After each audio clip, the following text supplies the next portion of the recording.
Welcome back, friends, to the scaffolding as a tool to be used in education. So, I would like to ask you, have you ever helped a child to solve a puzzle by giving them just enough hints, not the full answer? That's scaffolding. Here we have been trying to understand the use of visual aids and how they can be utilized to their optimum, what all visual aids are available to us as educators. So let's move ahead, friends.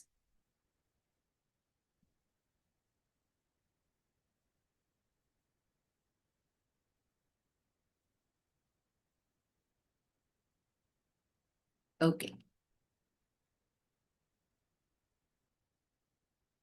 Now, let's see first the types of visual aids which are available. The list is very long, as you can see. I'll read it out for you. Like we have charts and graphs, diagrams and drawings, photographs and pictures, maps, models, real objects. We have posters and flip charts. We can use slides or PowerPoints. And we also have access to the videos and animation. We have the traditional whiteboard or chalkboard. And then lastly, we have infographics. So let's see here what is the use of a chart or a graph and where we can utilize them. Like a bar or chart, that is bar graph or some charts can be utilized, or pie charts can be utilized, like line graphs can be utilized for the purpose of showing trends or comparisons. This you must have seen. Basically, they are used in economics. They are also used in geography. They are used in maths. So, here one example has been quoted, that a bar chart showing exam scores of different class. This is for the comparison. Coming to the diagrams and drawings, so very easily it can illustrate the structure or systems. For example, here one diagram has been shown, that is anatomy of heart. So with the proper label, it is very clearly seen here. Talking about the photographs and pictures, actually the pictures talk to the people, talk to the students. They are self-descriptive many times. Like here, the Panipat battle has been shown. So showing this picture, the children can be explained with what exactly happened in this battle of Panipat. Talking about the maps, where they can be used for distribution or spatial relation or location of, say, city or town. So here, for example, I have taken up a political map of India where the climate zone has been shown. Talking about the model and real objects, like we can have 3D models like a globe or a tactile representation. Example has been given here, which I wanted to share here. This one YouTube link where very nicely globe and the description can be utilized by the teachers. So let's wait for a moment and see this.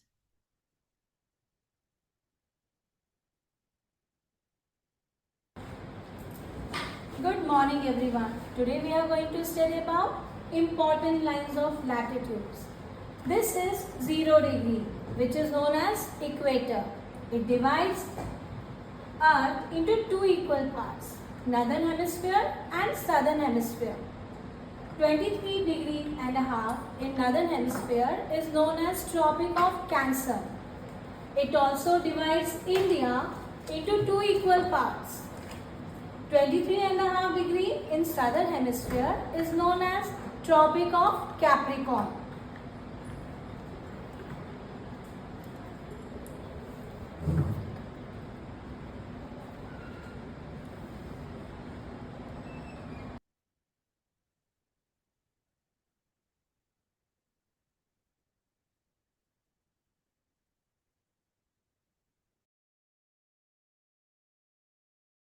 So as we saw, the globe is a 3D model which can be utilized for making the children understand the concept of latitudes and longitudes. Another example that I have quoted here is model of volcano, which can children themselves make and then take it to the ground and do the experiment, and further the concept can be enhanced. They will remember it better because they are doing it to understand what volcano is and how does it erupt. Talking about the next, that is posters and flip charts. So here, these posters can be utilized or the flip charts can be utilized to understand the steps of scientific methods. Talking about the videos and the animations, that purpose is to demonstrate actions, real-time process, or tell them stories. So here as an example I have given, that is a video on water cycle can be shown to the children and we can discuss. We can also try this, like once we have shown the children the video with the voice over and then we mute it and then we ask the children that, okay, now you get it from your seat, put your hands or take a scale as a pointer and then explain the water cycle. Here what the child is explaining the water cycle himself or herself. So let's take the next, that is whiteboard and chalkboard. So this is a traditional method, but this is one of the most tested and the best methods where the maths problems are being solved. So the teacher is a kind of solving the methods or the concepts first, and then the teacher can also ask the student to come to the board and try solving it in front of everybody. This is going to help in increasing the confidence of the child and they can learn better. They will never forget these kind of concepts. Talking about the next, that is infographics. So pictures with actually supported by the information, which we can better call as infographics. Talking about the global warming, which has been shown as an example here, you can just check that here each and every drawing have certain explanation. So this becomes a visual where information has been given, but it is in very short, it is a very concise manner. This is further going to help the children to remember the concepts in better manner. This infographics can be prepared by the students themselves as a project, which they can do it in the classroom. So here with this, I would like to stop for the discussion, dear teachers. Please join the live session for the discussion. And I would like to end up here saying that scaffolding is just not support, it's purposeful, strategic support that fades as learning grows. So let's join for the live session. I'm sorry, I'll just repeat this again. Please join the live session to discuss the scaffolding as a tool to education, as a tool to teach better. So thank you for joining the session here.